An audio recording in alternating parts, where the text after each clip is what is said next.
Hello, namaskar. This is Firstpost and you're watching Vantage with me, Palki Sharma.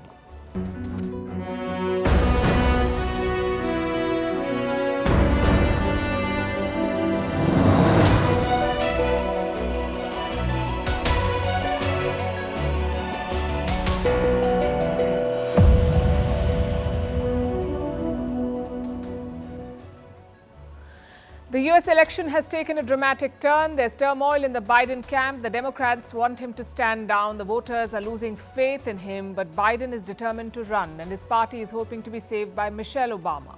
One poll says that she has a better chance of beating Donald Trump today. So will she replace Joe Biden? We'll discuss that. In India, coup is shutting down. It was India's challenger to Twitter. It tanked, and this is not just a business story. It shows how India fails to see such platforms as strategic assets. In the UK, hours to go for the election. In a last-ditch attempt, Rishi Sunak has pulled in Boris Johnson to boost his campaign. In Nepal, Prime Minister Prachand is facing his fifth no-confidence vote in 18 months. And finally, why couples are turning to tech tools to optimize their love lives. We'll discuss all of that and more. The headlines first. Pakistan Prime Minister Shehbaz Sharif meets Russian President Putin. The two leaders talked about expansion of bilateral trade. This meeting took place ahead of the SCO summit in Kazakhstan. SCO, the Shanghai Cooperation Organization, is a regional bloc that also includes India, but Prime Minister Modi is not attending the summit this year. Japan introduces new currency notes for the first time in 20 years. The new yen comes with 3D hologram technology. It is to prevent counterfeit notes. Prime Minister Fumio Kishida has called this a historic move. Tensions flare up again in the Taiwan Strait. This is after China seizes a Taiwanese fishing boat with 5 crew members on board. Beijing says the vessel was illegally fishing in its waters. Taipei has demanded asked China to free the boat and its crew immediately. The World Bank upgrades Russia to a high-income country. Factors like military activity and trade contribute to the shift. This comes as Moscow's wartime economy continues to defy Western sanctions. In 2023, Russia's GDP grew by 3.6%. And 16 killed as heavy rains trigger floods and landslides in northeast India. 300,000 people remain displaced from their homes. Floodwaters inundate Assam's Kaziranga National Park. 11 animals drown as forest officials scramble to rescue the rest.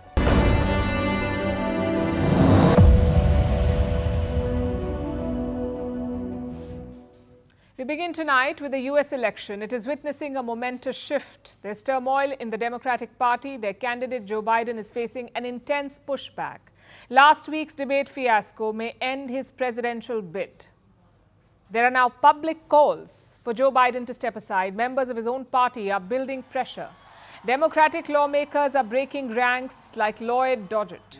He's a sitting lawmaker from Texas, and he wants Joe Biden to withdraw from the race. He's the first Democrat to issue a statement to publicly demand Biden's withdrawal. And this is significant because so far the dissent was behind closed doors. Lawmakers were speaking in hushed tones and off the record. But now they're sharing their concerns in public. Sometimes that's all it takes. One lawmaker breaks ranks and the floodgates open. So Biden is trying to contain the damage and to keep his flock together. He's on a crisis mission of sorts to save his nomination as the party's candidate and to prevent this dissent from becoming a mass movement. Once again, he has defended his disastrous debate performance. Joe Biden is now blaming his hectic travel schedule. You see, before the debate with Donald Trump, Biden had traveled to Europe, to France and Italy for official engagements, and now he says he hadn't rested enough before the debate. He says, and I'm quoting, he nearly fell asleep on the stage. That's what he's been quoted as saying. But right after that, Joe Biden committed yet another gaffe. Take a look at this. More people die from extreme heat than floods, hurricanes, and tornadoes combined. Say that again, combined. More people die from heat than those 3 other major issues. Was Biden feeling sleepy again? His teleprompter had an instruction to repeat the last sentence, perhaps for emphasis. Say that again. But instead of repeating the sentence, he read out the instruction. Now, it's hard to defend these mistakes, and the White House is having a tough time. Biden's press secretary tried to defend him yesterday. I want to say we understand the concerns. We get it. The president did not have a great night, as you all know, and many of you reached out during the debate. The president had a cold. He had a hoarse voice. You all heard it. That's why you reached out. But I will say this, and the president said this over the past couple of days, certainly right after the debate. He knows how to do the job. Biden, too, is trying to hammer the same message. Today, he's meeting Democratic governors. He's expected to address his health concerns. Later this week, Biden will travel to the swing states, the ones which are neither red nor blue. These states have undecided voters, and the candidate they choose usually wins the election. Now, Biden is expected to campaign hard here in these swing states. He'll also sit down for a television interview. Next week, the U.S. is hosting the NATO summit, and Joe Biden will address a press conference at that event. So basically, the US president has a hectic schedule ahead, and you don't need a pundit to decode this. The president wants to show that he is healthy enough, he's fit enough to campaign hard. But it may be too late for this messaging, and I'll tell you why. The Democrats had ordered a poll to test Biden's favorability, to understand how the voters view him, especially after last week's debate, and the results of that poll have leaked. That's more bad news for Joe Biden, because the Democratic poll shows that Biden is losing in key states like New Mexico, Virginia, and New Hampshire. He was earlier ahead of Donald Trump in these states, but now Donald Trump is tipped to win there. What explains this shift? Voters feel that Biden is not physically fit for another term. In fact, let me quote from that same leaked poll report. Underpinning the decline is an increase in already high concerns about the president's age and a growing split among Democrats about what should happen with his candidacy. And that's not all. The same poll found that a different candidate may have a better chance. Someone other than Joe Biden may have a better shot at beating Donald Trump. And there are a few names being tossed around, like Vice President Kamala Harris, Transportation Secretary Pete Buttigieg, California Governor Gavin Newsom, and Michigan Governor Gretchen Whitman. All these names are polling better than Joe Biden, but at this point, no one is challenging him, at least not on the record. In fact, Kamala Harris is defending President Biden. Joe Biden is our nominee. We beat Trump once, and we're going to beat him again, period. I am proud to be Joe Biden's running mate. Thank you. The election is slated for November. Switching horses this close to the race won't be an easy call. It could completely derail the Democrats. It might split the party. So if the Democrats decide to switch, they'll have to find a compelling name, someone who can excite their voter base enough and consolidate their votes, someone whom the entire party can rally behind. Can Michelle Obama do the job? That's our next story. So the Democrats are bleeding, and as always, they're reaching out for their favorite Band-Aid, Michelle Obama, the former First Lady of the United States. Consider this latest poll. It looks at a hypothetical contest between Michelle Obama and Donald Trump, if they were to contest the presidential election. Michelle Obama and Donald Trump. And who wins the battle? According to this poll, Michelle Obama, 50% respondents say that they would vote for her, 39% say that they would vote for Donald Trump. So that's a decisive win. More importantly, according to this poll, she's the only Democrat who can win against Trump, which tells you a lot about her popularity. And it's not the first time that her name has come up in the presidential race. For Democrats, she's almost like a messiah. Anything goes wrong, and she has to be summoned to save the party. But is this mere manifesting, or is there more to it this time? Let's look at her profile first. America first heard of Michelle Obama in the year 2008. Her husband, Barack Obama, was campaigning for president. She was seen on the campaign trail. The crowds loved her. They rooted for the couple. And when Obama won, the popularity only grew. Michelle entered the White House. She took up the role of the First Lady, and she shook things up. Now, the role of a U.S. First Lady can be restricting. You shape your work to suit the demands of your husband. Michelle Obama did support her husband, but she also held her own. She launched campaigns. She advocated for military families. She promoted healthy eating. She kept it real, and that's why Americans loved her. Be afraid. You hear me? Young people, don't be afraid. Be focused. Be determined. Be hopeful. Be empowered. Empower yourselves with a good education. Then get out there and use that education to build a country worthy of your boundless promise. Lead by example with hope, never fear. Who doesn't like advice like that? And it shows in the ratings. Michelle Obama is one of the most highly rated US First Ladies in history. 8 years of her life were spent in the White House, but then came a new horizon. The Obama presidency ended, and that's when Michelle Obama really flourished. She was always popular, but now she could leave behind her First Lady role and just be herself. So she wrote books, gave speeches, signed a Netflix deal, hosted a podcast, motivated Americans to vote. Michelle Obama did all of it and made it look like a breeze. She was eloquent and empathetic. She never lost her cool, and the crowds loved that. Compare that to America's mercurial politicians. She seemed like a blessing. Plus, her modest roots and her journey to success added to the charm. But what we're looking at today, a portrait of a biracial kid with an unusual name and the daughter of a water pump operator and a stay-at-home mom. What we are seeing is a reminder that there's a place for everyone in this country. Because as Barack said, the two of us can end up on the walls of the most famous address in the world. In 2020, Gallup named her as the most admired woman. She has a favorability rating of 60%, which is all great. But is it enough to be the president? It depends on who you ask. Part of Michelle Obama's charm is the issues that she advocates for. I mean, look at them. Healthy eating, supporting veterans and their families, voting. What's not to like about them? None of it is controversial. But she's never spoken about complex or divisive issues, not spoken about them enough. For example, the Gaza conflict, no word from her on that. Political neutrality is part of her brand. She chooses issues that serve her cause or the causes that she takes up. Secondly, she has never held a public office. She hasn't formulated policy. She doesn't have a voting record.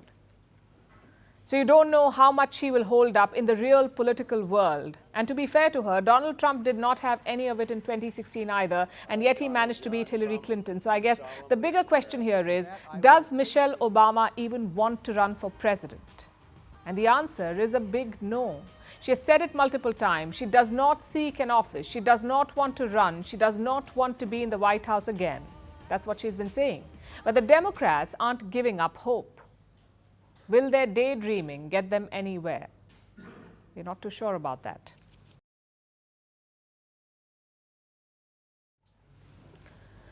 Now let's talk about Indian startups. The funding winter has taken another victim, an app called Koo. It was supposed to be India's answer to Twitter or X, but today the app is shutting down.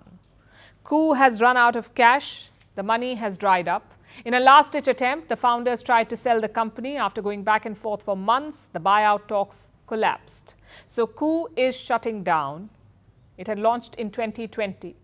On first impressions, it seemed like a great idea, an Indian social media platform to cater to Indian users. The app appeared to have the right ingredients too. It supported more than 10 Indian languages, something that many mainstream platforms have failed to offer. So prominent investors were on board. Since launch, Koo had close to 60 million downloads. High-profile influencers were on it, which included a range of celebrities and even union ministers. Now, 4 years ago, the government of India had a spat with X. Back then, the app was called Twitter. India had a spat, the government of India had a spat with Twitter. There was a row over a post. It was shared by a spokesperson of the BJP, which is India's ruling party. Twitter, or X, had labeled it as manipulated media. So there was a standoff. And Koo was just at the right time, at the right place. Almost overnight, multiple government accounts and ministers migrated to it. The app started getting traction. It expanded internationally. It entered more markets like Brazil and Nigeria, but the app was not making money. And that spelled its end. The founders say they tried to rescue the company. They approached large players in the industry, internet companies and media houses, but none of the conversations materialized. And the founders say, and I'm quoting, many parties did not want to to deal with user-generated content and the wild nature of a social media company. They did not want to deal with this. And this statement is telling. Here was a player that wanted to break the stranglehold of Western apps on the Indian internet. Just look at the landscape. Look at the top apps being used by Indians today. Facebook sits right at the top. It has more than 50% of market share. Instagram comes second, which is another Meta-owned platform. It controls 36% of the market. The rest is controlled by other platforms. Now let's look at the messaging apps. Most Indians are on WhatsApp. India is the biggest market for WhatsApp. It has more than 500 million users. That's almost 40% of the Indian population. This is true for most of these apps. They count India as one of their biggest markets. So there is a growing market, but there is no Indian app to challenge these dominant foreign players in India, and you cannot blame the users for that. In a free market, you need a compelling product to survive and thrive. India hasn't been able to come up with such an alternative. And it's a serious weakness. It hurts Indian interests because such platforms are not just businesses, they also have a strategic role to play. We live in the information age, and these apps are the gatekeepers of information. They control the flow of information. They shape public opinion. They influence political outcomes. I'll give you an example. The Arab Spring of 2011, the movement was born and shaped on social media, on platforms like Facebook and X. It led to the fall of many regimes, dictatorial regimes in this case, but we are not talking about the merits of the outcomes. We are talking about the tools that enable them. These apps are very powerful tools. They can influence minds. Another example is the 2016 US presidential election. Social media platforms were weaponized. They were used to swing votes away from Hillary Clinton and towards Donald Trump. These apps also drive economies. They create jobs and economic opportunities that go beyond geographic borders. Today, just a clutch of companies from the Silicon Valley dominate this space worldwide. That's too much power in the hands of a few. So there are reasons, good reasons for India to invest in this space. It should build an ecosystem to facilitate the growth of such companies, create the conditions where investors do not hesitate, where they make bold bets to help platforms like Coup. And India has the right talent for this. Take the case of UPI, the Unified Payments Interface Platform. It is the backbone of India's digital payments infrastructure. UPI has disrupted digital payments in India. It has made transactions almost free. And now it is going global.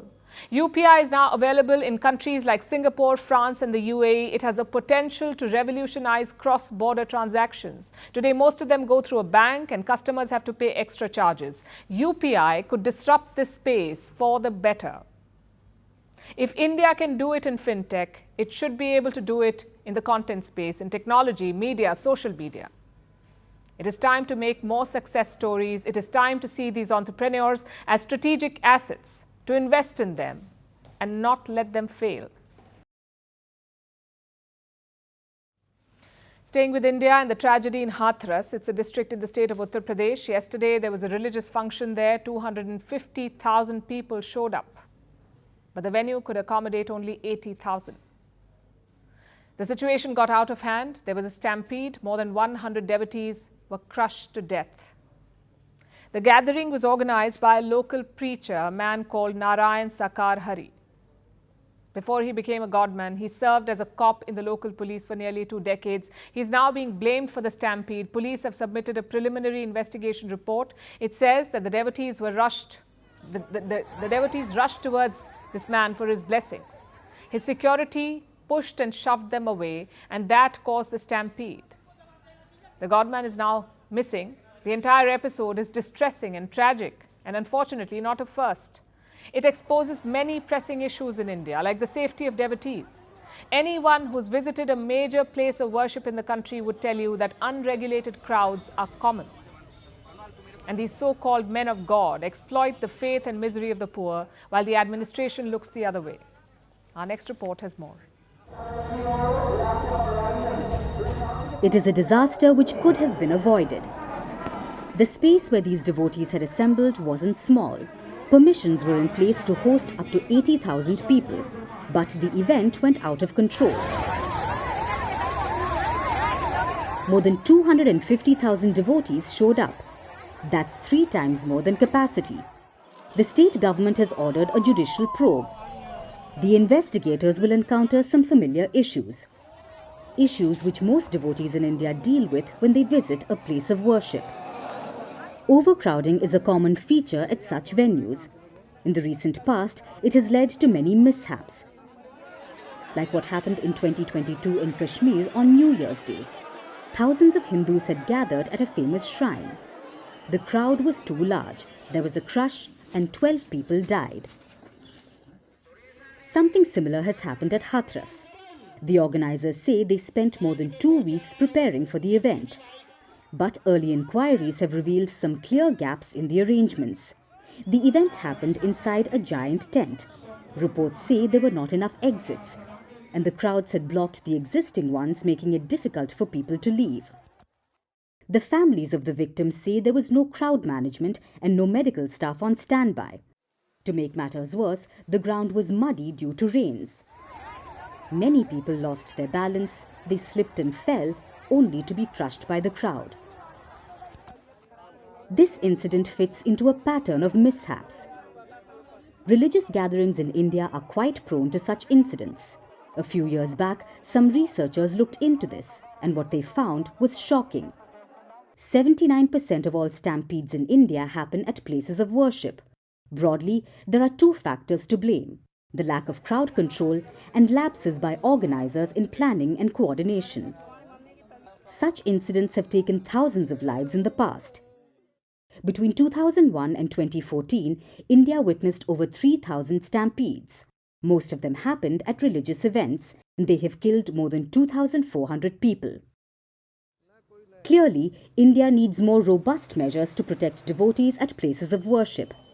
Demands are being made for better safeguards. India's Supreme Court has received a petition. It calls for an inquiry into the Hathras stampede. The petition wants an expert committee to be set up under the supervision of a retired judge. It also calls for the framing of guidelines and safety measures for public gatherings. This is a cause that everyone should champion.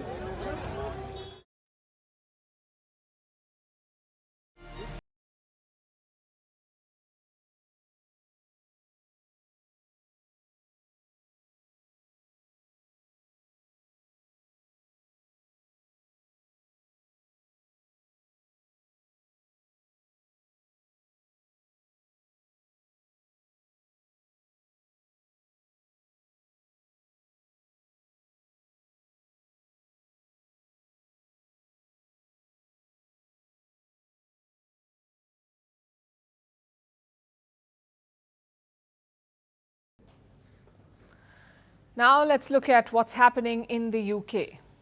There are just hours to go for the British general election, and the candidates are holding their last campaigns. They're doing their best to get those final undecided voters.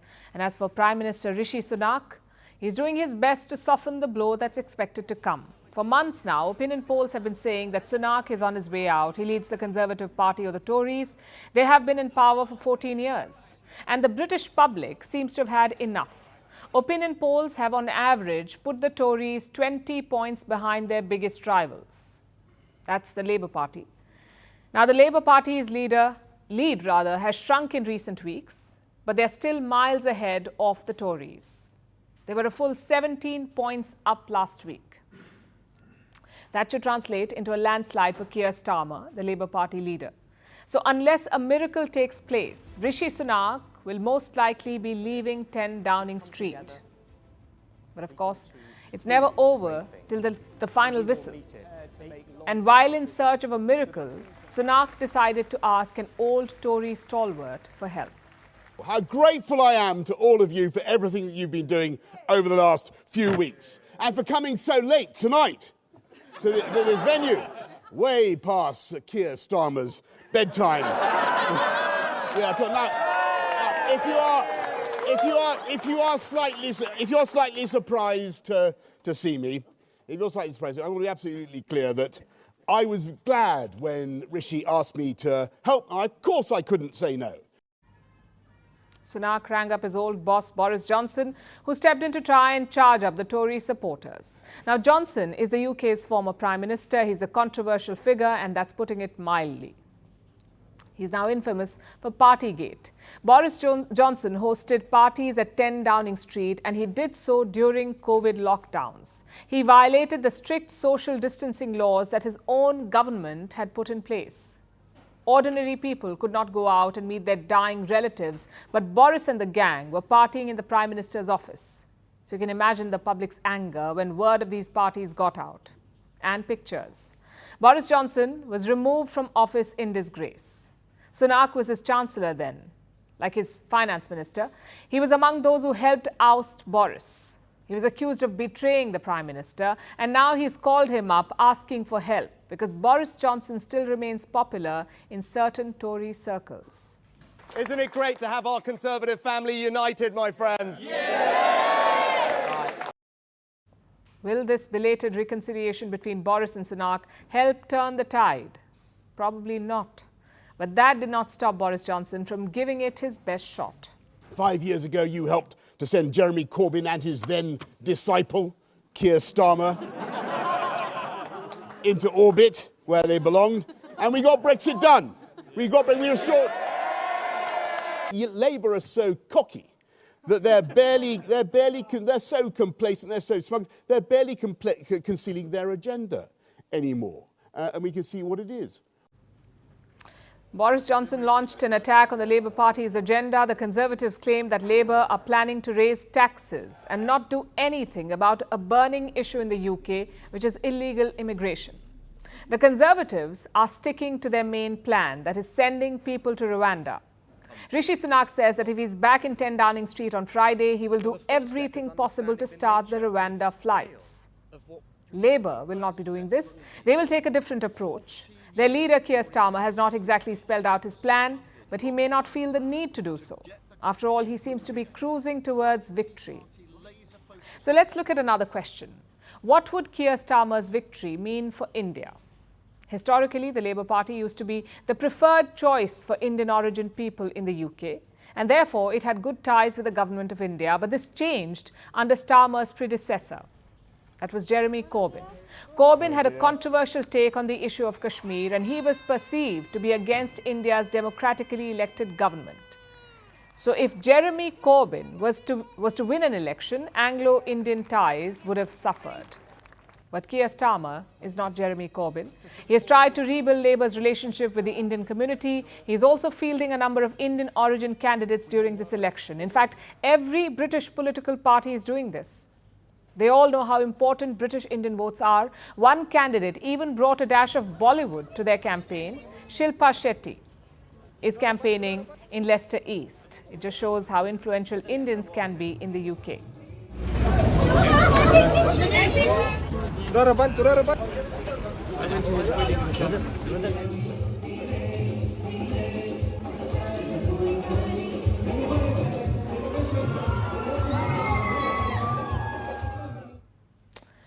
And Labour knows this too. It says it will focus on issues important to British Indians. Keir Starmer could also revive ties with the Indian government if he comes to power. And that is good news for cooperation between New Delhi and London. He may not be as overtly pro-India as Rishi Sunak, but Keir Starmer understands the importance of good relations with the world's fifth largest economy. So irrespective of who comes to power, the India-UK relationship should stay intact.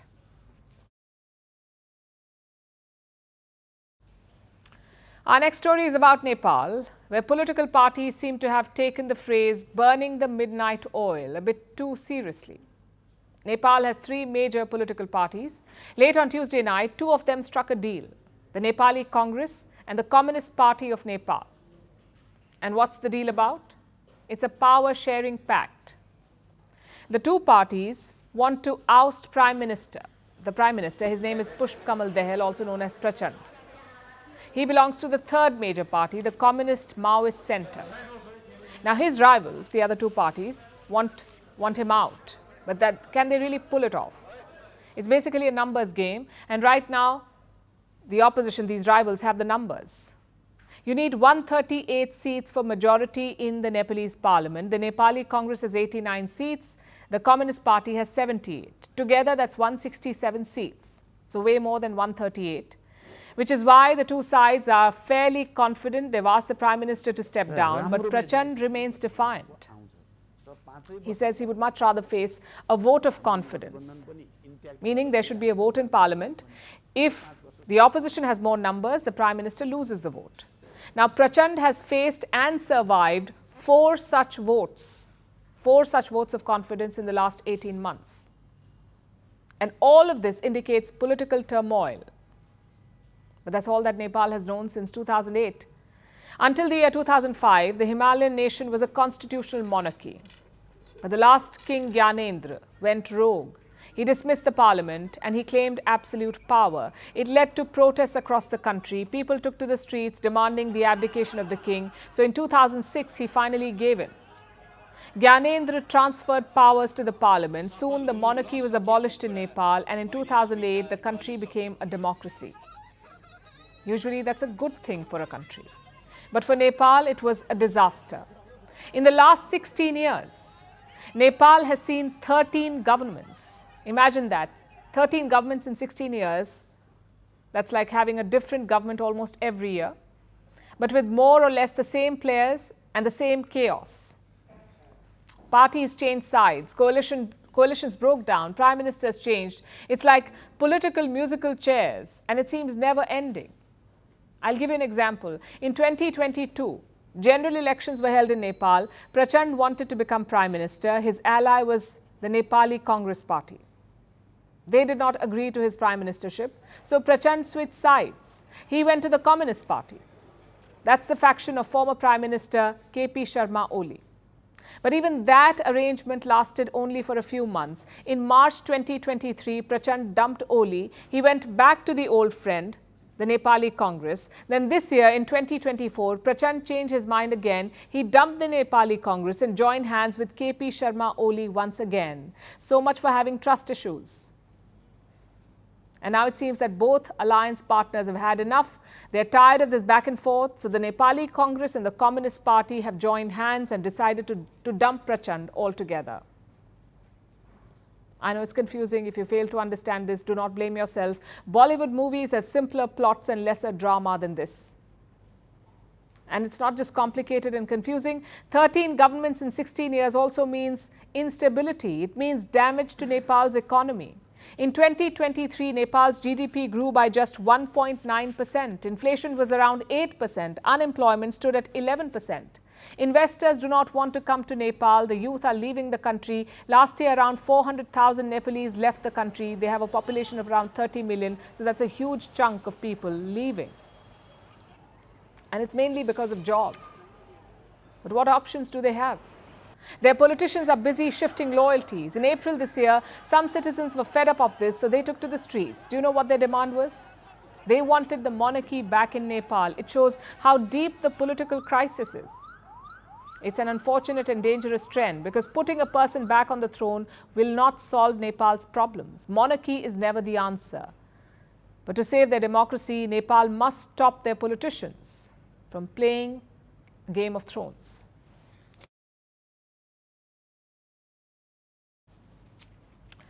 Our next story is from Singapore. It's about a player from their national football team. His name is Hassan Sunny. He's Singapore's goalkeeper, and he has become a sporting sensation in China. Last month, Hassan's heroics helped Singapore during a match, and that inadvertently helped China. It propelled the Chinese team to the next stage of the FIFA Football World Cup. It happened all thanks to Singapore's Hassan. And since then, Chinese football fans have been trying to show their appreciation. They've been sending Hassan money, so much money, that he's asking them to stop now and donating some of it. It's a fascinating tale of how sport unites people across borders. Our next report has more. This is Hassan Sunny. He plays football for the Singaporean national team. The 40-year-old is Singapore's goalkeeper. Now, Singapore isn't some footballing powerhouse. The tiny island nation of about 6 million people is always a scrappy underdog. They were in this familiar position last month as well, when they took on Thailand in the 2026 FIFA World Cup qualifiers. These were the Asian qualifiers. Singapore were drawn in a group with Thailand, South Korea and China. So not much was expected from the underdogs. But some Chinese football fans prayed for Singapore's success against Thailand, so that China could reap the benefits. Thailand were looking for a spot in the next stage of the tournament. They had to beat Singapore by 3 goals to leapfrog China. This means that China's destiny was out of its hands, and they needed a miracle. That miracle was provided by Hassan Sunny. Hassan made 11 saves against Thailand on the 11th of June. He denied Thailand their coveted 3-goal victory margin, which means Hassan's heroics sent China through to the next stage. And the Chinese football fans went wild. They were extremely grateful to their Singaporean savior, and they wanted to show it. They found out that Hassan's family has a food stall in Singapore. It's called Dapur Hassan. It's run by his wife and other members of the family. So what did the Chinese football fans do? They flocked to the stall to show their appreciation. Dapur Hassan became a sensation overnight. It was packed with Chinese visitors. So much so that the food started getting sold out mere hours after the stall opened. And then the Chinese fans went a step further. They started sending money to the stall via the shop's QR payment code. And we aren't just talking about Chinese customers. People from across China sent Dapur Hassan money, often in denominations of 8, which is a lucky number in China and conveys wishes of prosperity. This heartfelt gesture by the Chinese football fans was appreciated, of course, but Hassan was also worried. He didn't know what the tax implications would be if he kept getting so much money from China. And he also heard that some scammers were taking advantage, circulating fake QR codes to get money from Hassan's well-wishers. So the Singaporean goalkeeper made this plea in Chinese. He asked the fans to stop sending him money, but he said that he was extremely grateful for their support. Then came the next step. Hassan said he realized that the money he received wasn't his. He said it was a donation and he wanted to pass it along. So yesterday, Hassan donated 10,000 Singaporean dollars to a welfare home, a place that provides residential shelter for young boys. Hassan says he felt strongly about the issue because he wasn't from a well-to-do family, and he wanted to do something to improve the lives of children. So that's the latest chapter in the tale of Singapore's sensational soccer star. Hopefully, it acts as an inspiration across the world.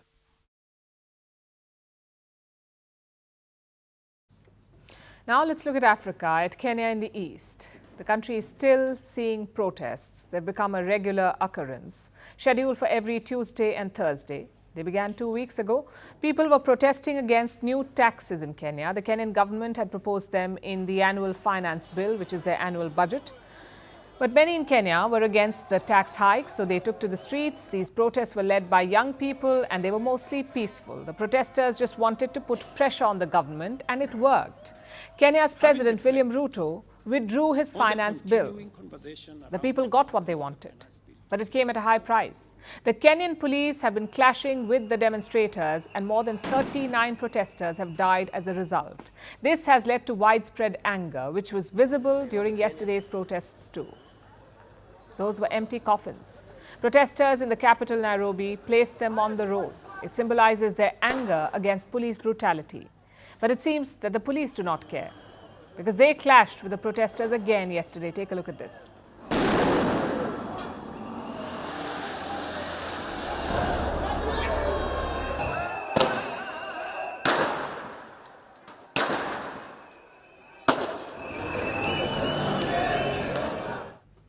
It looks like a war zone. The police are firing tear gas, rubber bullets, and sometimes even live ones. And Kenya's President William Ruto tried to justify this. I have kids like they do, and I care when there are issues in town where criminals can take advantage of situations and create a situation where the police have to use rubber bullets, the police have to use live bullets in some cases, because that is what an independent police service has to do. Ruto said that criminals were taking advantage of the peaceful protests. Looters are mixing with the crowd and wreaking havoc. He's not wrong about this. Yesterday, some people in plain clothes were seen carrying weapons. And this is Kenya, not the US. Openly carrying firearms is not common in Nairobi. Some business owners in the Kenyan capital shuttered their shops yesterday. Some of them set up patrols. They carried wooden clubs to scare away the looters. I sell clothes and shoes. I can't accept you to send me back home. Now it is a must that I defend myself and my business, and that is why I am carrying this baton, and I will do anything to protect my business. So some bad faith actors have infiltrated the demonstrations. The once peaceful protests are turning increasingly violent. It is causing the organizers to rethink their strategy. Critics believe that the bad actors have been planted by the Kenyan government to give the police an excuse to crack down on the protests. But they don't have concrete proof of it yet. So some organizers want to delay the next demonstration. Remember, the protests are scheduled for every Tuesday and Thursday. So the next one should take place tomorrow, but instead, some protesters want to reassess the situation. After all, the protests have transformed over the weeks. They began with a call to reject this year's finance bill, which has been successful. The new demonstrations do not seem to have an end goal. Many are calling for President Ruto to resign, but he has not shown any signs of doing so. Kenya's next presidential election will take place only in 2027. If the protesters want him out, perhaps they should do so via the ballot. If not, they may have a long battle ahead.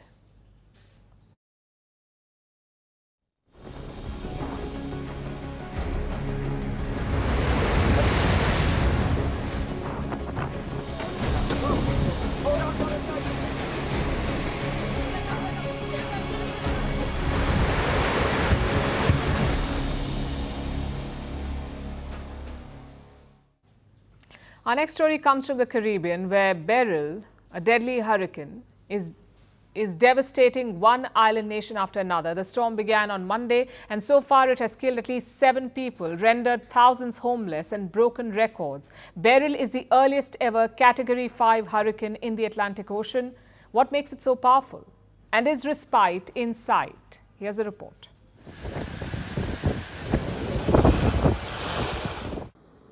This is Beryl, a deadly hurricane that's dousing the Caribbean. It has carved a path of destruction. At least 7 people are dead, thousands are homeless. Infrastructure has been destroyed, roads are nearly invisible, and trees have been snapped in half.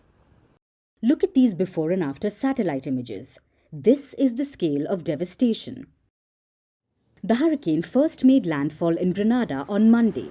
It's a small island country in the Caribbean.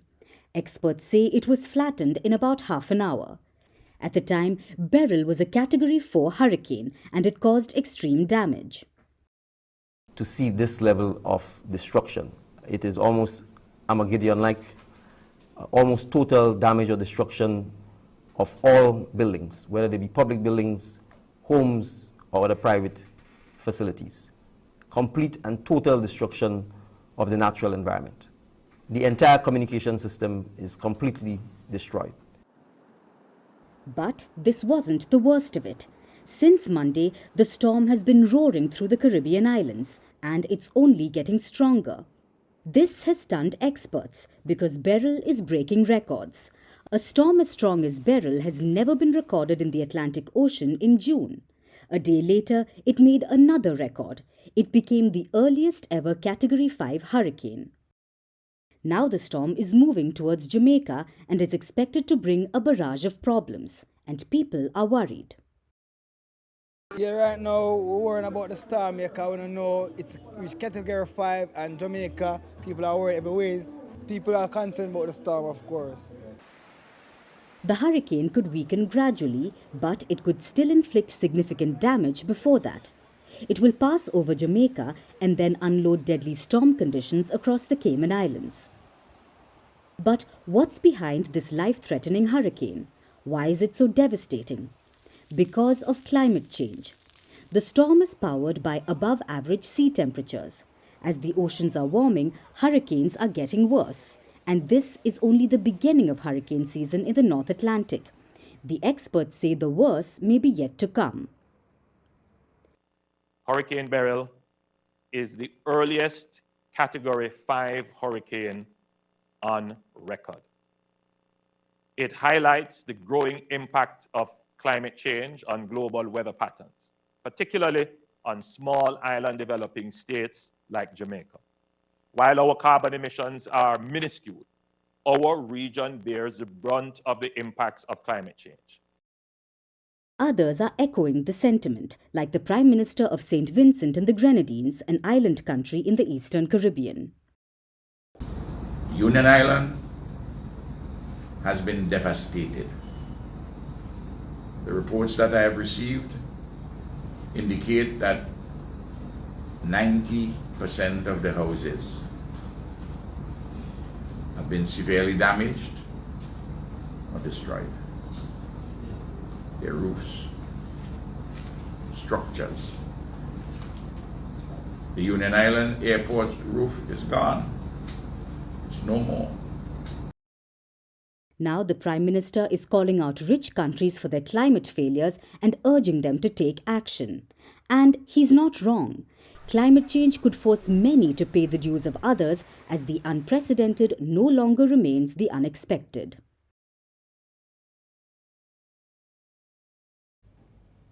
Our last story tonight is about office romance. No, it is not about finding love in the office, it's about finding the office in your love.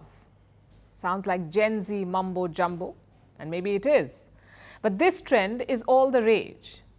It refers to optimizing your love life to make it run more smoothly. How do you do that?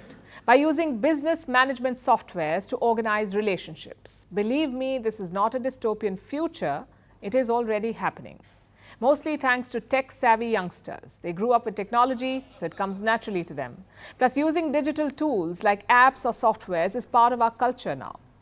For years, we've used them to optimize our work, but can they optimize relationships too? An increasing number of people believe they can, and they have all kinds of tools at their disposal, from Slack, which is a management tool, to Excel and Google Sheets, also softwares like Trello, which help you make to-do lists. All of these are used across businesses. Now they're being used in the business of love to create shared digital to-do lists and grocery lists, meal planning, dividing childcare responsibilities, and even scheduling huddle sessions. So you may no longer hear the traumatizing "we need to talk." Instead, you'll just get a calendar invite. But does it help? Well, the jury is still out. Those who use these tools believe that they help, that treating relationships like business is useful because they have a clear strategy to tackle chores. Couples can share the load, mental and otherwise, and this is important. 25% of divorced couples see disagreements over housework as the main reason for their breakup. 25%. So when you automate and streamline it, it apparently leaves more room for spontaneity and fun, which is a clear upside, but not everyone is enamored. The critics say that this process can be alienating because jargon seeps into the relationship, which is a common side effect of this trend. Corporate speak is turning into a love language. Finding intimacy is now called developing a robust relational code. Casual dating means looking for, and I'm quoting, a diversified portfolio, believe it or not. Couples want to table discussions about dinner and do a deep dive on picking wallpapers, and choose the low-hanging fruit during movie nights. Consider this new viral term, emotional bank account. Emotional bank account, it is a metaphor for investing in your relationship the same way as you would invest in a bank account. Instead of money, there are interactions. You deposit and withdraw positive and negative interactions. Positive ones help your bank account grow, negative comments shrink it. So the idea is that you should have more positive than negative interactions with your partner, which is not rocket science really. At the same time, business speak is designed for work, much like the softwares in question. These concepts can make work more efficient, no doubt. But when it comes to relationships, can business jargon really tackle messy emotions? Because businesses were not built to deal with emotions. Would you not need a human language and a more humane approach for love? I guess there's no perfect answer to these questions. Experts have always said that there are different love languages. There are words of affirmation, quality time, physical touch, acts of service, giving and receiving gifts. There are different ways to show love and invest in a relationship. If adding corporate jargon and tools to this list helps some couples, then so be it. The critics may call it over-engineering your life, but if it works for you, it works for you. And now it's time for Vantage Shots, images that tell the story. Belarus marks its Independence Day with a military parade. Residents in Turkey celebrate their team's advance to the Euro quarterfinals for the first time since 2008. And Paris is all set to welcome athletes to its brand new Olympics village, just 2 weeks before the Games. Finally, we're taking you back in history. On this day in 1962, France declared that Algeria was independent. This was 2 days after an independence referendum was held in the North African country. It ended 132 years of French colonization. We're leaving you on that note. Thank you for watching. We will see you tomorrow.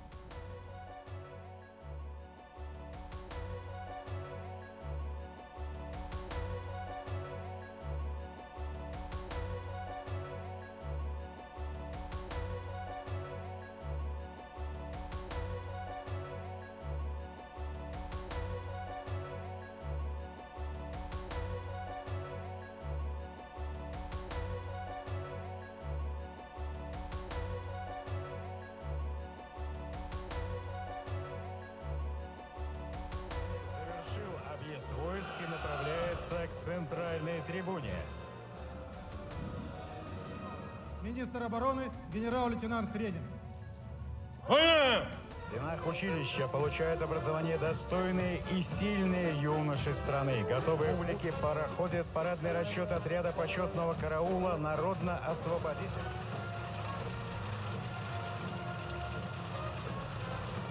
Стрижи входят в состав гвардейского центра показа авиационной техники.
Cross to the West Indies. What can you expect from this?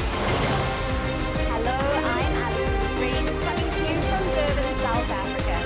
Today we have a special We'll start with a report on India's shifting nuclear posture. The first time since India officially became a nuclear power.